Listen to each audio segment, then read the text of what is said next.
Hola mis chicos, ¿cómo están? Buena tarde, espero que se encuentren muy bien, que se estén cuidando bastante. Recuerden, lo necesitamos acá sanos. ¿Cuándo? No sé, pero sanos. En este momento voy a hacer con ustedes una explicación de la literatura clásica. En 11A yo ya había avanzado un poquito, en 11B no habíamos visto nada, entonces en este momento voy a trabajar con esto, porque lo necesitamos para el examen, entonces es importante que lo conozcan.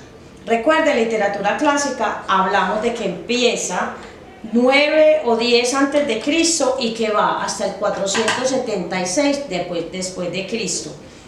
Estas preguntas, esto es un resumen más o menos de las preguntas que ustedes tenían en el cuestionario.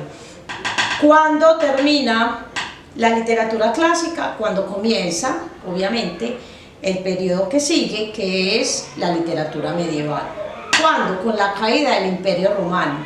Saben ustedes que las naciones más importantes, digamos, eran Grecia y Roma. Obviamente no podemos obviar a India y a Persia, que también hicieron parte de esta literatura, solo que no se sostuvieron, porque estas dos potencias no le permitieron.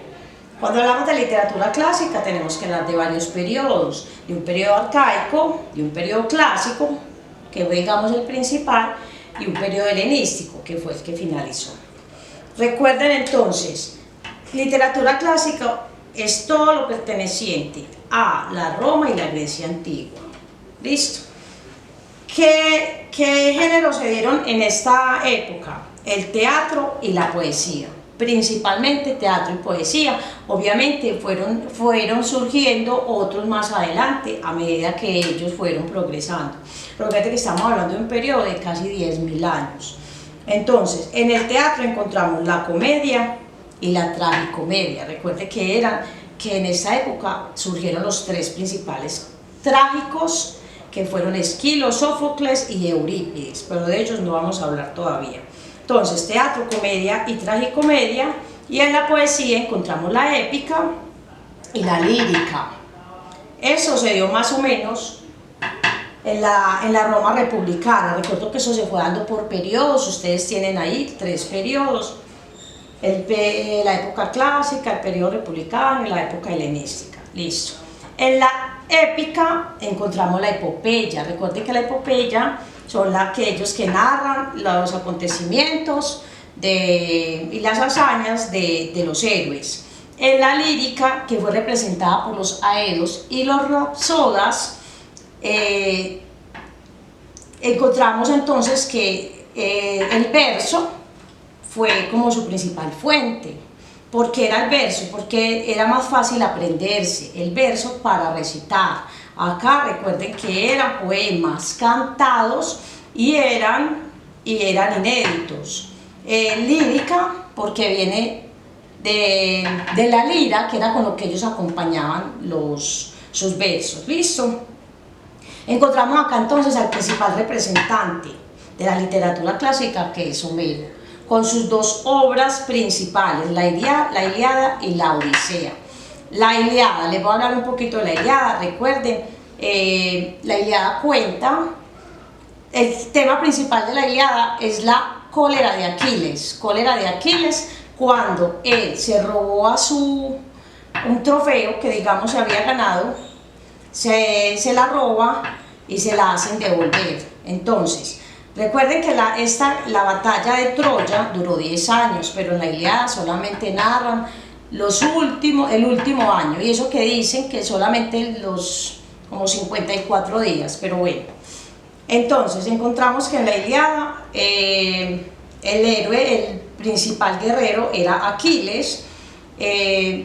Iban ganando, y de un momento a otro, cuando él gana una de las peleas, Aquiles se lleva a la esposa de Agamenón, que se llama Briseida, bueno, nombres que no vayan a grabarse porque no lo necesitan, se la lleva a su tienda de campaña, pero se la hacen devolver. Entonces él se enoja y dice: no voy a pelear más. Se mete en su tienda y no pelea más. A partir de ese momento empezaron a perder. Listo. Entonces su amigo del alma, su compañero fiel, le dice, y que se llama Patroclo, le ruega: vamos a pelear, estamos perdiendo, por favor. Entonces él dice, no, no voy a pelear más ya. Entonces él le dice que si le puede prestar entonces su armadura. Hablábamos de armadura también, que representaba mucho en esta época, porque eso los caracterizaba como mejores guerreros también, la armadura. Entonces Patroclo se pone la armadura de su amigo Aquiles y sale a la pelea. Sale a pelear y en esa pelea Héctor, que era el mejor del bando contrario, lo mata. Entonces muere Patroclo de manos de Héctor y entonces Aquiles se enfurece, obviamente, porque matan a su mejor amigo. Eso es muy bonito, ese momento, el dolor que siente él, pues sí, que se ve como muy reflejado en la obra. Sale a pelear, entonces ahí sí, él sale a pelear y a vengar la muerte de su amigo Héctor. Prácticamente, ahí con eso termina pues como la guerra de Troya. Entonces sale a pelear y mata a Héctor. Y en venganza él coge y amarra el cadáver de Héctor al caballo y lo arrastra y lo arrastra y lo arrastra, y él siente que con eso entonces ya está como librando pues la muerte de su amigo.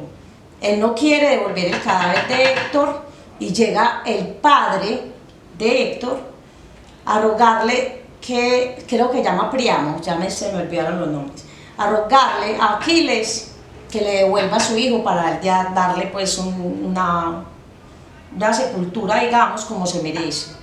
Es muy bonita, esa parte es muy bonita porque hay un encuentro y una especie de reconciliación entre Priamo y Aquiles. Entonces él le devuelve a su hijo Héctor y él se va a enterrar a su amigo Patroclo. Muy bonita la historia, listo. Ya recuerden que ahí después de eso es que que muere Aquiles, pues con la flecha aquella, el talón, pero bueno. ¿Qué pasa en la Odisea? Termina la guerra, termina la Ilíada, y Ulises, que era uno de los guerreros también de este equipo, del bando de Aquiles, Ulises decide regresar a su tierra, a Ítaca. Entonces, recuerden que demoró 10 años y él se demoró 10 años en volver. ¿Por qué tanto tiempo? Porque el dios Apolo estaba enojado, no miento, perdón, olviden eso, porque la diosa Calipso lo tuvo retenido prisionero 7 años.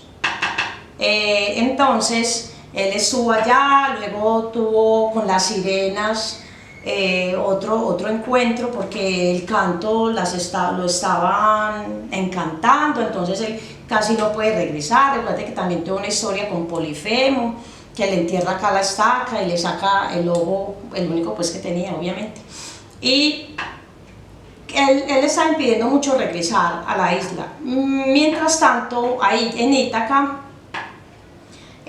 su hijo Telémaco, porque la telemaquia es una de las partes de la Odisea, su hijo Telémaco sale a buscarlo porque una diosa, Andrómeda o Andrómeca, no me acuerdo bien, le dice que el papá está vivo, que lo busque.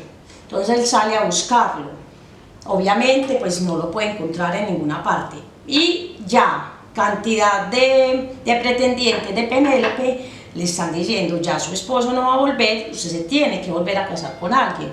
Entonces ella decía que sí, que ahí era donde tejía y destejía de día, destejía de noche, porque ella, la condición que les puso fue, yo listo, yo me caso cuando yo termine de tejer esto, no sé qué estaba haciendo, cualquier cosa, digamos, estaba tejiendo, entonces tejía de día, destejía de noche.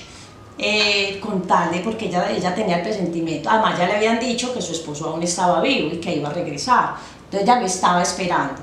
Llega, él logra, después de 10 años puede llegar, y eso porque una de las diosas le pidió a Zeus que por favor ya le permitiera llegar. Zeus estaba muy bravo con Ulises porque el cíclope era hijo de Zeus, entonces estaba muy disgustado con él porque él le había quitado su ojo. Él logra llegar a Ítaca, pero no lo reconoce. Él llega allá, llega vestido de mendigo, la esposa no le cree que es él, no le cree porque han pasado muchos años, y entonces él llega primero, él llega a vengar, que esa es otra de las partes importantes de la Odisea. Llega a vengar a toda esta gente que está pretendiendo a Penélope. Y la escena más bonita de la Odisea es cuando él llega donde ella y le cuenta que es él, y ella le decía no, no soy yo, y él le describe el lecho nupcial. Esa parte de la Odisea es muy bonita porque fue la que le ayudó a Penélope a darse cuenta que en realidad él sí era Ulises, que era su esposo. Listo. Entonces, ya saben entonces, obras principales de Homero, y tienen pues más o menos un recuento de lo que fueron cada una de estas obras. Listo. Venimos ahora a las características de la literatura clásica. Recuerden ustedes, tradición oral.